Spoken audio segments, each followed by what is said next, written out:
Assalamualaikum warahmatullahi wabarakatuh. Alhamdulillahirabbil alamin wa bihi nasta'inu ala umuri dunya waddin. Wassalatu wassalamu ala asrofil anbiya'i wal mursalin sayyidina wa maulana Muhammadin nabiyil ummi wa ala alihi washabihi ajma'in. Alhamdulillah, dulur dimanapun berada, pada pekan terakhir bulan Agustus kita berjumpa lagi. Alhamdulillah, saya sendiri setelah kemarin 3 pulau terlampaui, bukan hanya sekali dayung 2 pulau, tapi 3 pulau, alhamdulillah, lewat darat dari Bali, kemudian Jawa tembus sampai Sumatera tembus, balik lagi ke Jawa, lalu balik lagi ke Bali, dan alhamdulillah sudah sampai di Bali lewat perjalanan darat, nyoba tol tembus Trans Jawa dan Trans Sumatera, alhamdulillah. Tapi bukan hanya tol ya, masuk ke pedalaman juga. Sampai di Bali saya kemarin jam 4, dan alhamdulillah hari Kamis kemarin sudah ditunggu oleh tamu dulur-dulur dari Forum Kerukunan Umat Beragama Kutai Kertanegara, Kalimantan Timur. Dan alhamdulillah acara dan agenda berjalan lancar. Mereka datang ke SPMA Bali untuk melakukan studi tiru. Nah, studi tiru ini istilah dulur-dulur FKUB sendiri yang dalam suratnya ke kami. Saya juga aneh ini, studi tiru istilahnya, biasanya studi banding ya, tapi ini studi tiru, ya kita ikut aja. Dan alhamdulillah apresiasi sekali dulur-dulur FKUB dari unsur Kristen Protestan, dari Katolik, dari Hindu, dari Buddha, dari Islam pun diwakili dari berbagai unsur ormas dalam Islam, ada NU, ada Muhammadiyah, alhamdulillah berjalan lancar.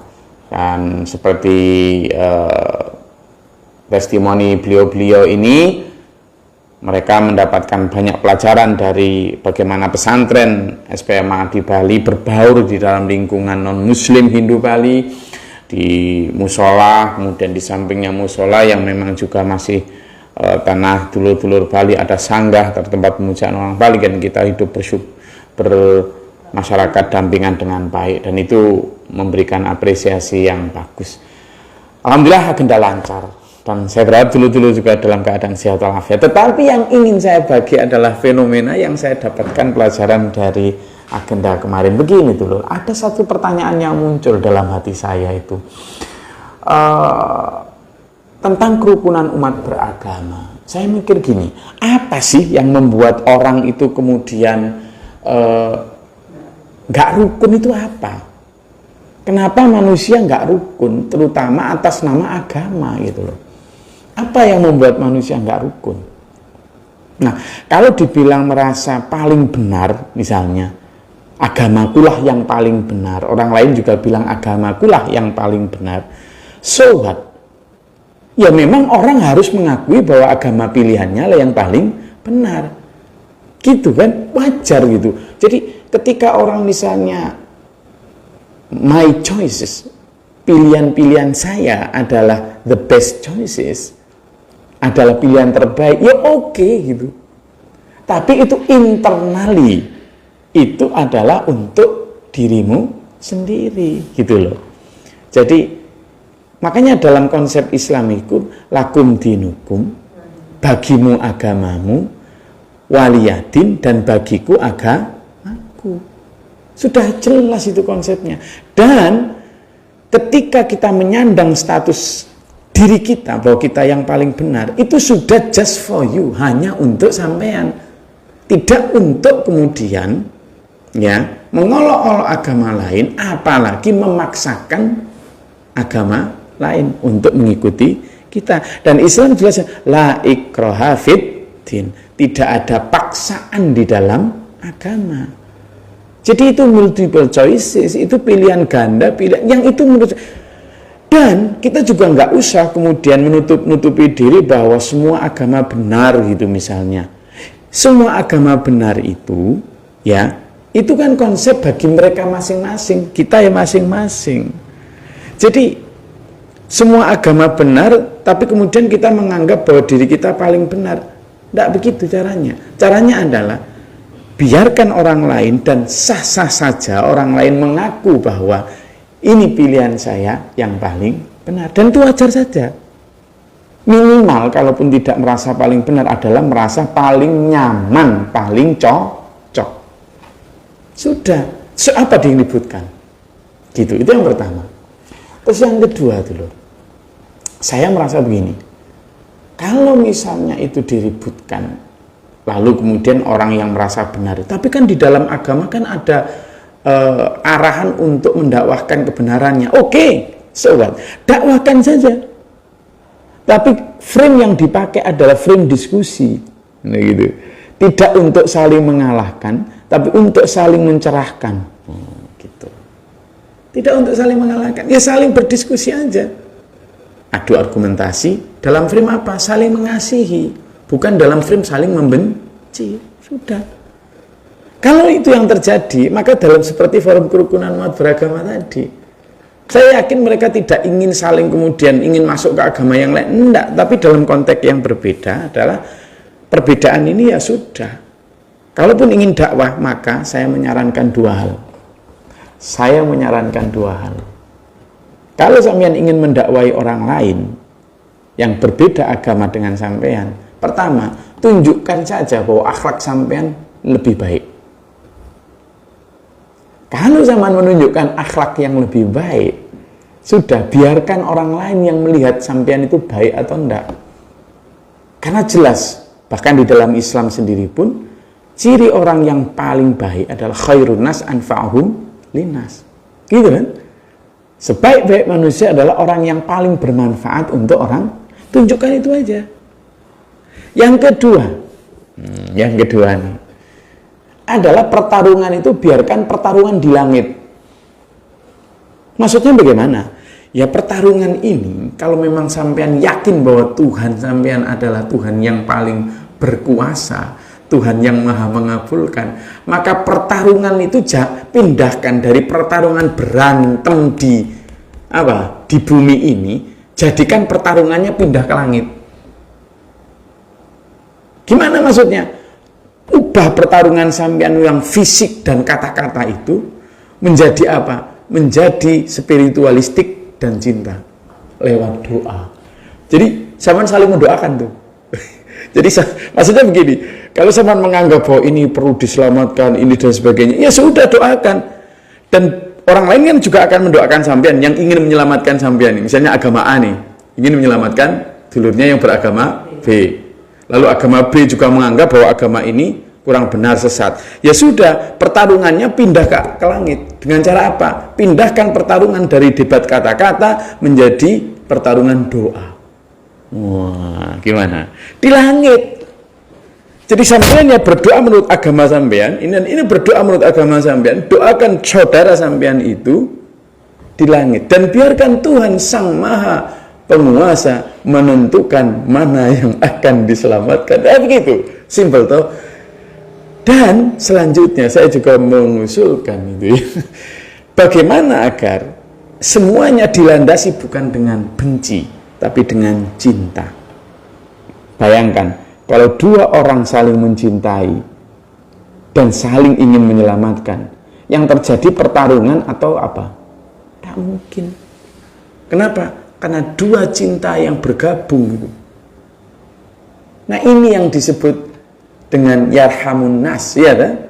Makanya Allah berfirman melalui sabda Rasul, man la yarhamun nas la yarhamullah. Man la yarhamun nas, barang yang siapa yang tidak mengasihi sesama, maka la yarhamuhullah, Allah tidak akan mengasihinya. Jadi jiwa Ar-Rahman Ar-Rahimnya Allah, sifat maksudnya, sifat Ar-Rahman Ar-Rahimnya Allah, pengasih penyayangnya Allah, itu ada dalam setiap agama bahwa Tuhan Maha Pengasih.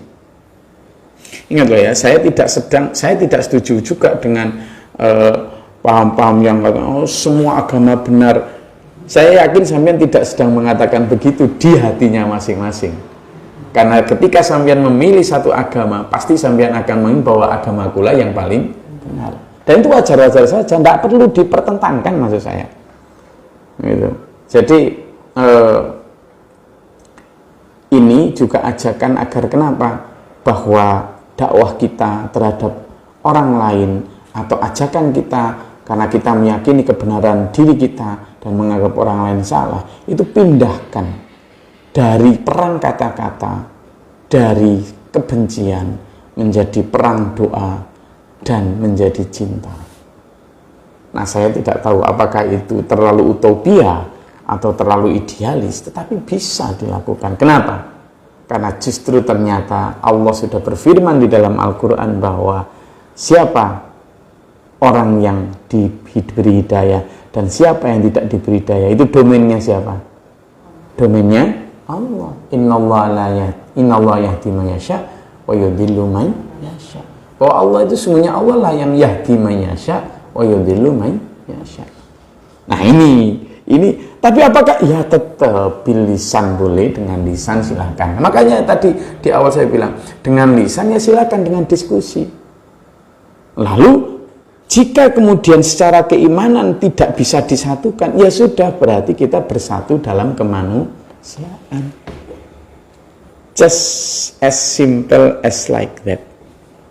Jadi kita tanpa harus kemudian sok-sokan menganggap bahwa kita tidak perlu membeda-bedakan, padahal artinya sebenarnya ya merasa paling benar.